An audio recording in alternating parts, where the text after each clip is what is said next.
Hello guys, and welcome back again to another WordPress tutorial. In this video I will be showing you how you can actually get rid of a sidebar in your website.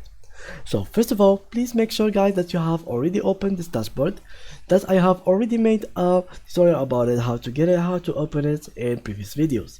So make sure to check them out right after this video. Now for this video I will show you again how to get rid of the sidebar. How to do that? Make sure first to go to wordpress.com/wp, and then from there you will have this page in here. Now what you will have to do is, for example, let's go to our website, and from here this page will be open for us. So this is our website and that's how it looks like.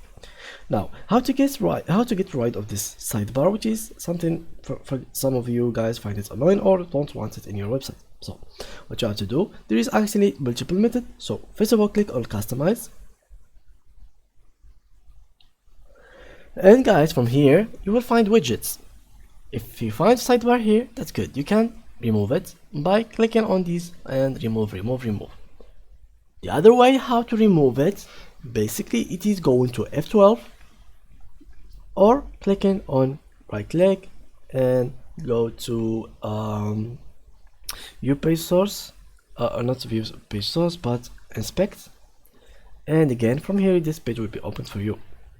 Now what you'll have to do is click on this icon in here and then click on this sidebar here.